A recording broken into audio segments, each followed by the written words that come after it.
তো good morning সবাইকে, চলে এসেছি নতুন একটা ভিডিও নিয়ে।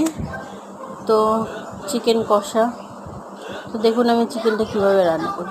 প্রথমে দারচিনি, এলাচ, লবঙ্গ, তেজপাতা, শুকনো লঙ্কা ফোড়ন দিলাম। তারপরে পেঁয়াজটা ভাজলাম। পেঁয়াজটা একটু ব্রাউন হয়ে গেলে তারপর আমি এতে দিয়ে দেবো আলু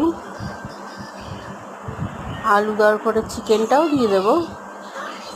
দিয়ে বেশ কিছুক্ষণ ভাজবো চিকেন আলু দিয়ে। তো তোমরা কে কে চিকেনের ঠ্যাং খেতে ভালোবাসো কমেন্টে জানাবেন। আমার তো খুব ভালো লাগে চিকেনের ঠ্যাং, গিলো মেটো খেতে খুব সুন্দর লাগে। তো একটু ভাজা হবে, এটা একটু ভালো করে ভাজবো। তো ঢাকা দিয়ে দেবো লবণ দিয়ে হালকা। লবণটা এখন দিলে ভালো করে নুনটা চিকেনের মধ্যে, আলুর মধ্যে ঢুকবে, খেতে ভালো লাগবে। তো আমার এটা ভাজা হয়ে গেছিলো, ঢাকা দিয়ে রেখেছিলাম। তো আবার এসছি আর একটু ভেজে নেবো এটা।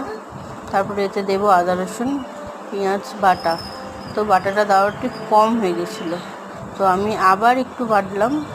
শুকনো লঙ্কা, আদা রসুন বেটে নিলাম, নিয়ে ওটা দিলাম। দিয়ে এটাকে একটু ভালো করে এবার ভাজবো। তো বাইরে এখন খুব বৃষ্টি, প্রচণ্ড বৃষ্টি হচ্ছে। এদিকে আমি রান্না করছি ঝাল চিকেন কষা। তো একটু ভালো করে এটাকে কষিয়ে নেবো আদা রসুনটা, কেন কাঁচা একটা গন্ধ আছে।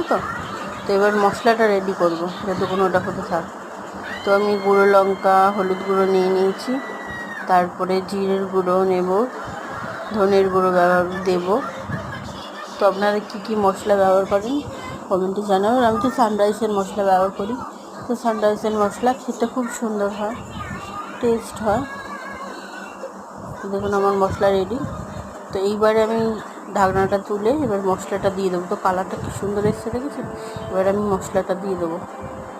মশলাটা দিয়ে এবার কষিয়ে নেবো ভালো করে অনেকক্ষণ ধরে। কালারটা কতটা সুন্দর এসছে, তো দেখুন কষিয়ে নেবো ভালো করে। তো কার চিকেনটা দেখে খেতে লোভ লাগছে একটু কমেন্টে জানাবেন। আমার তো বলছি মুখে জল চলে আসছে। আর এত সুন্দর চিকেনটা কালকে রান্না হয়েছিল, আমার ছেলে আমার হাজব্যান্ড খেয়ে বলছে খুব সুন্দর হয়েছিল। সত্যি খুবই সুন্দর হয়েছিল। আপনারা একবার বানিয়ে খেয়ে দেখবেন চিকেনটা এভাবে। তো ভিডিওটা ভালো লেগে থাকলে লাইক কমেন্ট শেয়ার করে দেবেন, পেজটাকে ফলো করে দেবেন। তো দেখা হচ্ছে আবার নেক্সট ভিডিওতে। Tata, by.